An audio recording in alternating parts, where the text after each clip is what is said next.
Let us now invite our second speaker, Himanshu Kulkarni. Groundwater resources have held Dr. Kulkarni's interest for nearly 30 years now. Despite his PhD in groundwater, he is still an ardent student of the subject.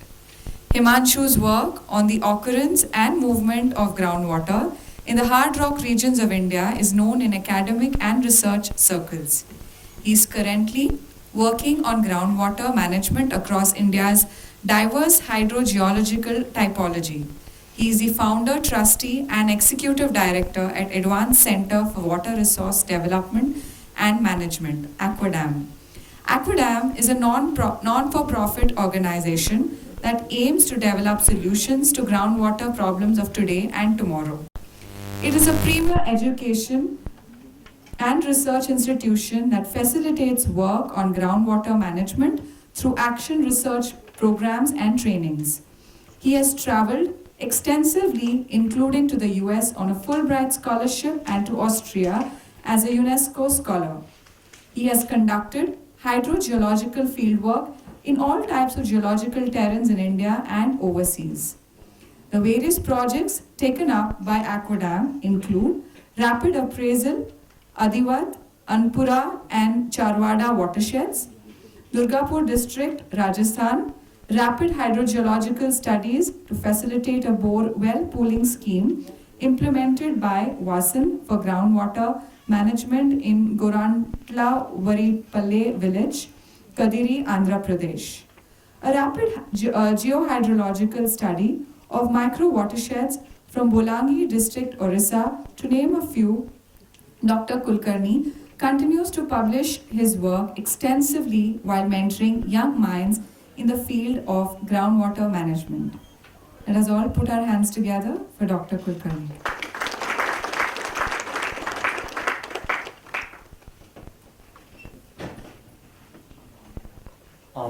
A very good morning to all of you, and thank you very much for inviting me to share a few thoughts. I think this introduction again was not really warranted. I continue to be a student of groundwater, and I continue to pick up things as I go along. So in fact, I'd like to begin with a few thoughts from the earlier talk. I have about 5 thoughts before I really begin my talk. I think today I have a certain expectation from this discussion today, and I'm sure all of you will participate in it. I guess all speakers today will talk of history and water and society, perhaps in different words. And I think this is the big dilemma with water management and water resources. We often have the same thoughts, but expressing these in different words sends out different messages, and people interpret different messages on the basis of words. I believe there's a much deeper meaning to water at the global scale, at a local scale, at a national scale. And I think we need to understand that meaning, go beyond words and understand that meaning. I'd also like to flag a particular issue with regard to water throughout human history. And human history, I mean, I've studied a subject, I'm a student of geology. For me, history is 4.5 billion years. A cosmologist or an astronomist studies history in light years. The history of human evolution is probably several million years. The history of cultural human evolution is probably a million years. The history of agriculture, settled agriculture at a global scale, is about 15,000 years. And modern history is an abysmally small time frame in this entire sort of time construct of history. So I beg you to kind of bear with me.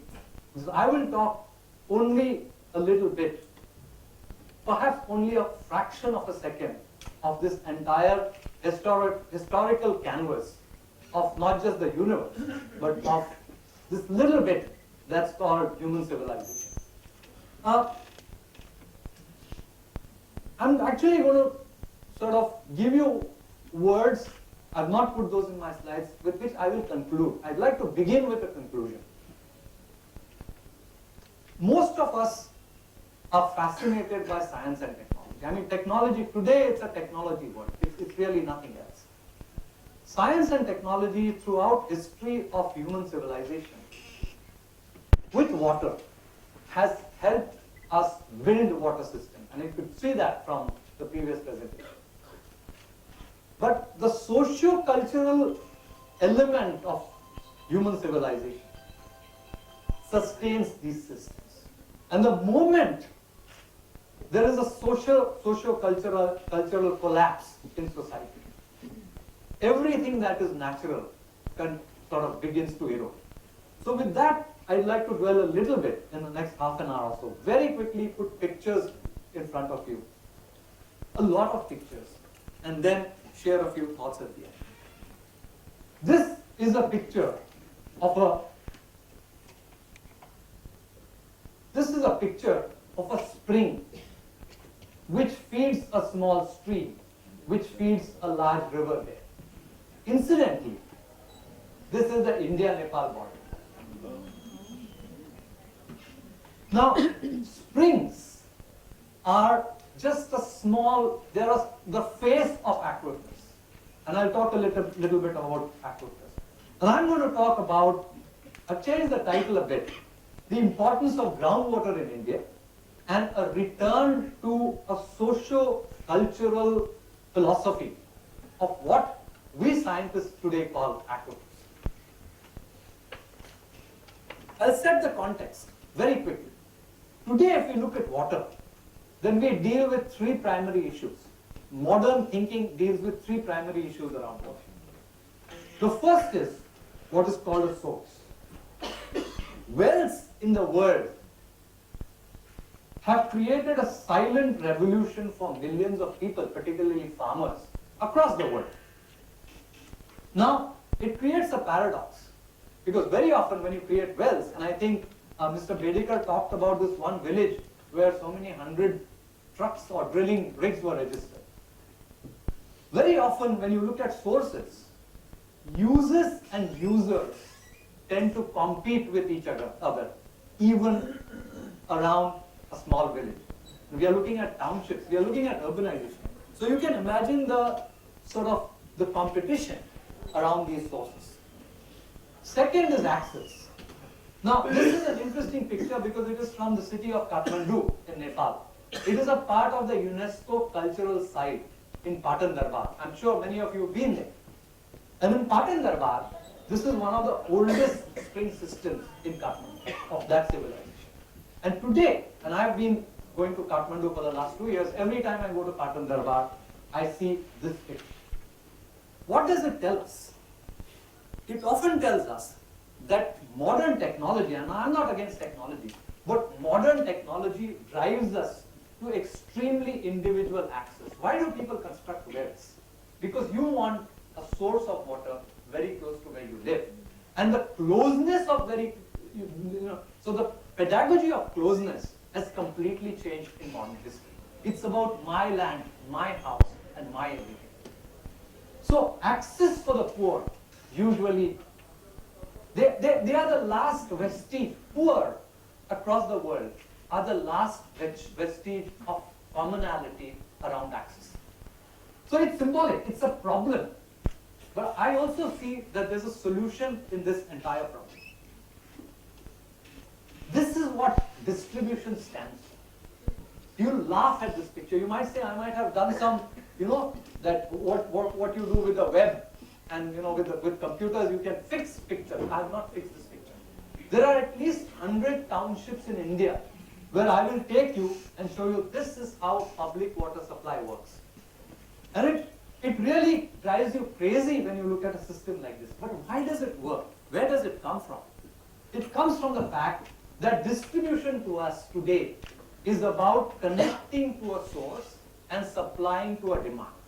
So if more and more people come into urban cities, we will simply start increasing the number of pipes. So it's about pipeline. So distribution is, when you look at technology and distribution, it's about that.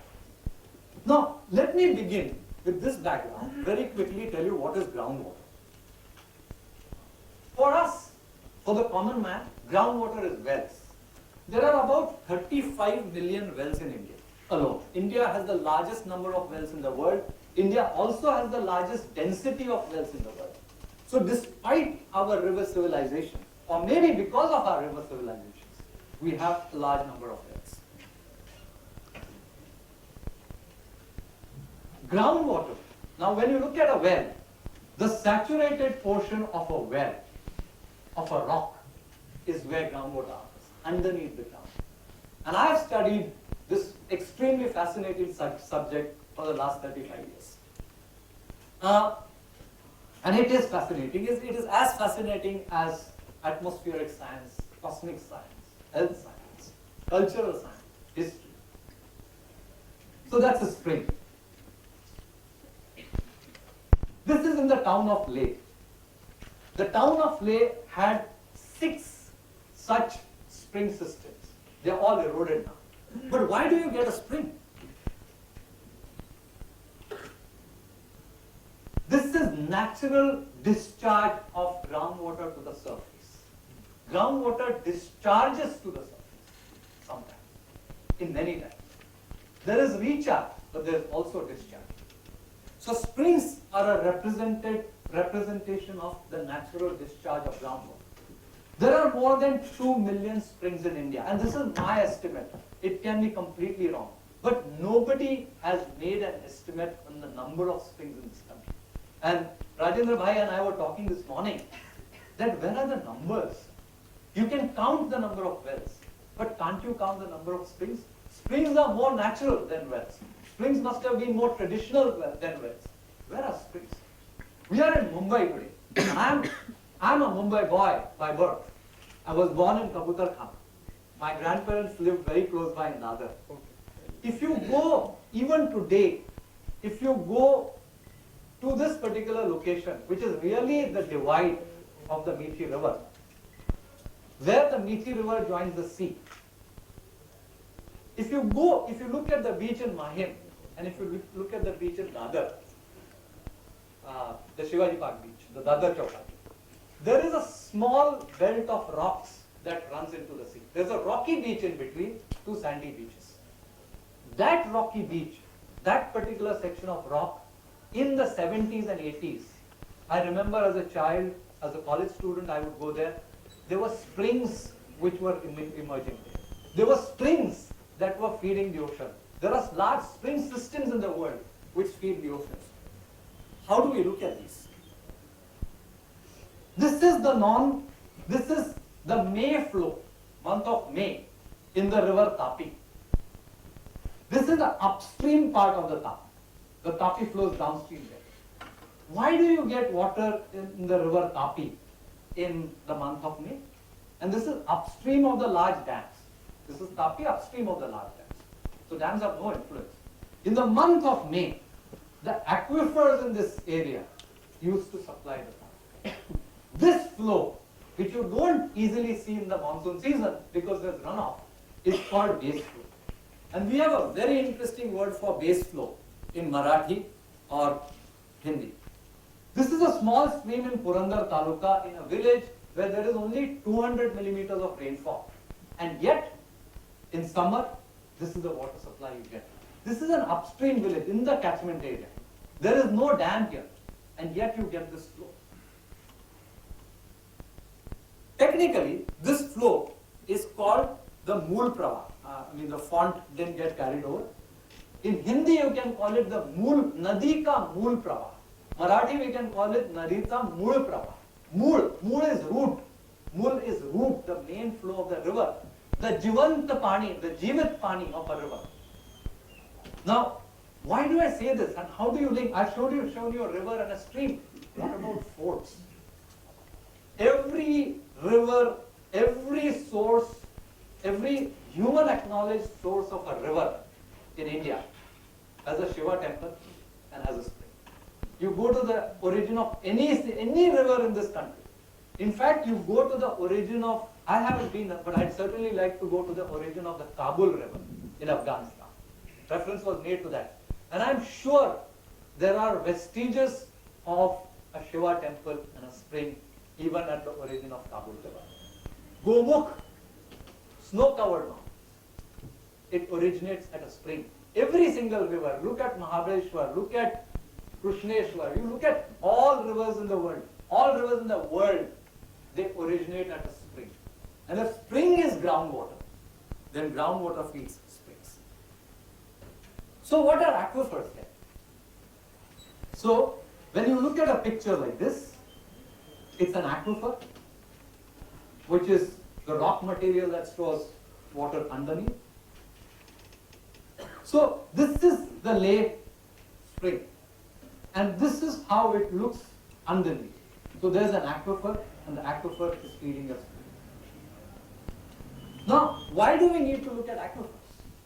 So we need to look at aquifers so we can go beyond wells, and we don't have to worry about, mera kuan kahan tak main reach.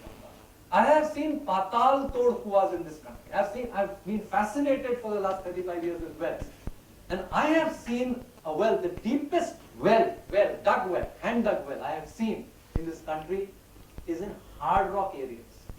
You see a lot of wells in sand, still in the Ganga alluvial plains, in the Yamuna plains.